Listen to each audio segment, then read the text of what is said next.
Andrew Tate's the most famous man you've probably never heard of, but the chances are your children will have. Videos of Tate have been viewed billions of times online. He's built an enormous following of mostly young men, and his often scandalous views about women that have made him notorious across the world. Views like this.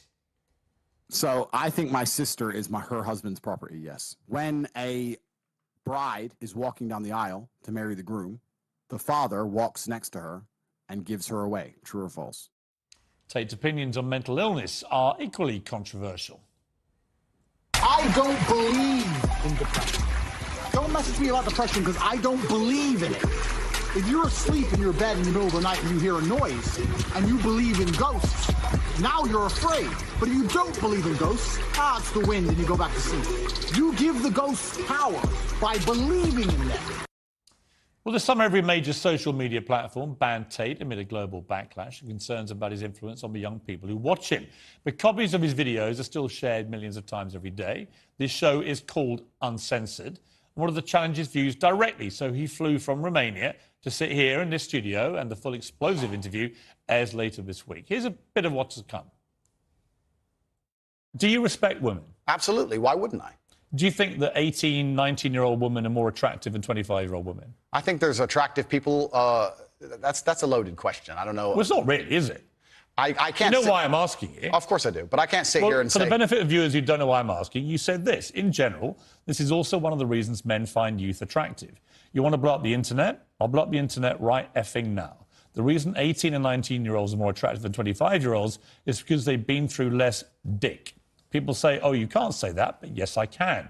A 19-year-old is more attractive than a 26-year-old woman, and I'll tell you why. Because that 26-year-old has talked to more guys, been to the club more times, been effed and dumped more times, more arguments, more mess, more for me to clean up. That is misogyny. Why?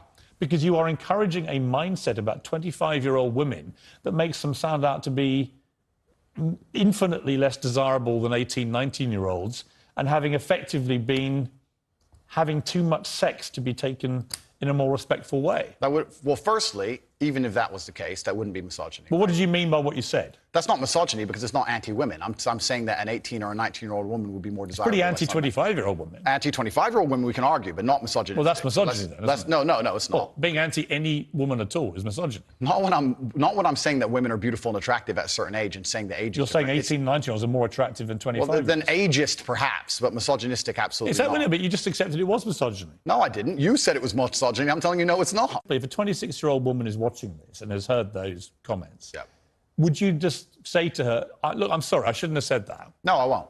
I will say that I am sorry that offends you.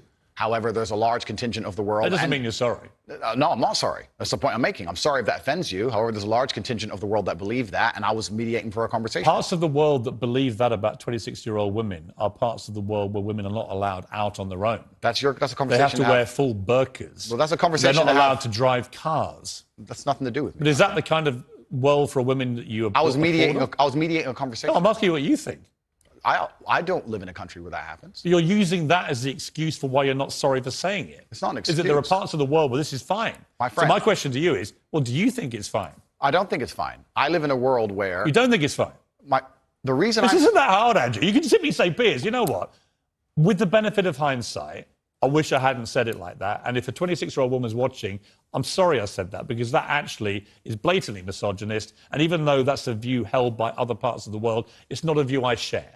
Now, I would respect you more if you said that than if you try and say, well, it's said in other parts of the world, so I'm not sorry. I think that doesn't tell me what you think. Then you need to understand why my content existed in the first place. My content existed because I tried my very hardest to be an absolute and utter realist, especially with uncomfortable truths. I was pointing out that very uncomfortable... Is that a truth? Then? It's an uncomfortable truth in many parts of the world. It's not a truth that I'm happy about. An inquest this week found that a 14-year-old girl, Molly Russell, died from an act of self-harm while suffering from depression and the negative effects of online content. The coroner said she was exposed to material that may have influenced her in a negative way, and in addition, what started as depression had become a much more serious depressive illness, and she very sadly took her life. That's absolutely disgusting. Right. Her father... That's terrible. Her father's campaign for better protections against potentially dangerous social media algorithms, right? It says that the particularly graphic content she saw romanticised acts of self-harm, normalised her condition, and focused on a limited and irrational view without any counterbalance of normality. First of all, what is your response to that? Nothing to do with you. I'm Yeah, just asking what your response that's the is. first thing. Yeah, it is nothing to do with me. The fact that a 14-year-old girl took her life is truly sad. The world we live in today is the world we live in. The fact that something like that happened is almost mind-blowing to me. That's truly sad. I actually feel sad inside to see something like that. What has come clear to me in the interview is that a lot of things you say you wouldn't say now that you've said before. But I'd say them differently, perhaps. Yeah, right. So to me, that's an acceptance, not just that you want to get back on platforms, because maybe that was one of the reasons you were no platform, but that you've recognized and understood the potential harm to the wrong kind of impressionable mind by some of the things you've said. Would that be fair? I think that's 80% fair. I recognize and understand that with massive fame, you have to be more careful about being misconstrued. Like I said earlier, 1% of people misunderstanding you doesn't matter with a small audience. It matters with a very large audience. With power comes responsibility. I still believe the things I say. I do not want to be a negative force for the world. I also understand that I am a man who's lived a very difficult, nuanced life, and I am capable of making nuanced points that may be misunderstood by teenagers. However, that can be said about anybody and everything. Every opinion online can be misunderstood by children. Trying to protect children from the internet is a very interesting subject in and of itself, because I would argue that 80% of the content on the internet can be negative or detrimental to a young mind that doesn't understand the world.